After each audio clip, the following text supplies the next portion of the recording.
Hello students, तो चलिए आज हम लोग शुरू करते हैं क्लास 10 का पहला चैप्टर का फर्स्ट एक्सरसाइज जो कि है एक्सरसाइज 1.1 और उसका अंदर हमारा पहला क्वेश्चन है express each numbers as a product of its prime numbers. तो इस क्वेश्चन में हम लोग को क्या बोला गया है कि नीचे जितने भी दिए गए नंबर्स है ना, हम लोगों को उसको प्रोडक्ट ऑफ प्राइम नंबर्स बताना है। तो प्राइम नंबर्स क्या होता है? तो प्राइम नंबर्स हम लोग उन नंबरों को बोलते हैं जो कि सिर्फ खुद के टेबल में आते हैं या सिर्फ 1 के टेबल में आते हैं। जैसे कि मान लीजिए 2 सिर्फ 2 का टेबल में आता है और 1 का टेबल में आता है और किसी भी टेबल में नहीं आता, तो 2 हमारा यहाँ क्या हो जाएगा?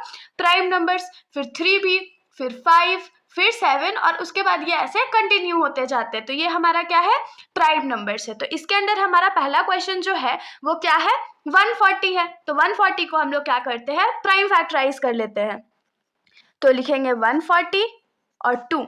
तो 2 के टेबल में 14 आता है ना, कितने टाइम्स में? 7 टाइम्स में और एक 0। फिर क्योंकि 70 इवन नंबर है तो वापस से ये 2 से डिवाइड होगा, तो 2 से 70 डिवाइड होगा 35 टाइम्स में।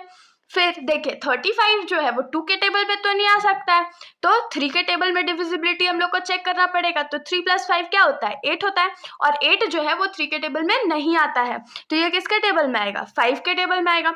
तो 5 के टेबल में 35 कितने बार में आता है? तो 7 टाइम्स में आता है और 7 सिर्फ अपने टेबल में आता है 1 टाइम्स में। तो इसको हम लोग 140 को हम लोग क्या लिख सकते हैं? तो 2 × 2 × 5 × 7 × 1। तो यही हमारा हो गया product of its prime numbers. तो अब हम लोग आ जाते हैं इस क्वेश्चन के सेकेंड पार्ट पर। तो हमारे क्वेश्चन का सेकेंड पार्ट क्या है? तो 156। तो सेम प्रोसेस से हम लोग क्या करेंगे? तो 156 को भी प्राइम फैक्टराइज करेंगे। तो क्योंकि 156 एक इवन नंबर है इसीलिए ये 2 से डिवाइड होगा। तो 2 × 7 = 14, बाकी हाथ में रहा 1, 1 और 6 16। तो 2 × 8 = 16 हो गया। फिर से ये इवन नंबर है तो फिर से 2 के टेबल में, तो 2 × 3 = 6, बाकी हाथ में रहा 1, 1 और 8 18। तो 2 × 9 = 18 होता है। फिर ये कितने के टेबल में आएगा? 3 × 1 = 3, 3 × 3 = 9 और 13 तो किसी के टेबल में नहीं आता है, सिर्फ 13 को छोड़ करके, तो 1 टाइम्स में। तो 156 को हम लोग क्या लिख सकते हैं? तो 2 × 2 × 3 × 13 × 1। तो ये हमारा क्या हो गया? तो product of its prime numbers. अब हम लोग आ जाते हैं इस क्वेश्चन के थर्ड पार्ट पर। तो इस क्वेश्चन का थर्ड पार्ट हमारा क्या है? तो 3825। तो देखिए क्योंकि ये नंबर लास्ट में 5 से एंड हो रहा है इसीलिए ये 5 से जरूर डिवाइड होता होगा। तो ये क्या हो जाएगा? 3825। तो हम लोग इसको 5 से डिवाइड करते हैं। तो 5 × 7 = 35, 38 में से जब 35 जाएगा तो 3 बचेगा, फिर 32 है तो 5 × 6 = 30 और बाकी हाथ में रहा 2 और 5 25 कितने टाइम्स में आता है? तो 5 × 5 = 25, फिर से लास्ट में 5 है तो 5 × 1 = 5, 5 × 5 = 25 और बाकी हाथ में रहा 1, तो 3 टाइम्स में। अब ये 3 के टेबल में जाएगा तो 3 के टेबल में 3 × 5 = 15, 3 × 1 = 3। फिर से ये 3 के टेबल में जाएगा, 3 × 1 = 3 और 3 × 7 = 21। अब 17 तो किसी के टेबल में नहीं आता है, तो 17 × 1 = 17। तो हम लोग क्या लिख सकते हैं? 3825 = क्या हो जाएगा? तो 5 × 5 × 3 × 3 × 17 × 1। अब हम लोग आ जाते हैं इस क्वेश्चन के फोर्थ पार्ट पर। तो फोर्थ पार्ट का हमारा क्वेश्चन है 5005। देखिए अब क्योंकि ये जो नंबर है हमारा वो 5 लास्ट से एंड कर रहा है इसीलिए हम लोग इसको क्या करेंगे? तो 5 से डिवाइड करेंगे। तो कर लेते हैं प्राइम फैक्टराइज। 5005 5 के टेबल में जाएगा, 5 × 1 = 5, 2 0 है तो 2 0, फिर 5 × 1 = 5। अब ये किसके टेबल में जाने वाला भाई? ये तो सोचना पड़ेगा।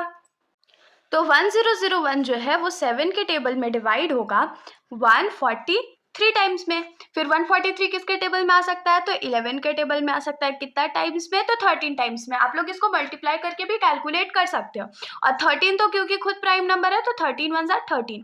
तो 5005 को हम लोग किसके बराबर लिख सकते हैं? तो 5 × 7 × 11 × 13 × 1 के बराबर लिख सकते हैं। अब हम लोग आ जाते हैं इस क्वेश्चन के लास्ट पार्ट पर। तो हमारे लास्ट पार्ट का क्वेश्चन है 7429। तो अब हम लोग क्या करते हैं? तो 7429 को प्राइम फैक्टराइज कर लेते हैं। तो 7429 किसे प्राइम फैक्टराइज करेंगे? तो 2 से तो हो नहीं सकता है क्योंकि लास्ट डिजिट जो है वो इवन नहीं है, ऑड है। तो अब हम लोग क्या करते हैं? 3 से डिविजिबिलिटी चेक करते हैं।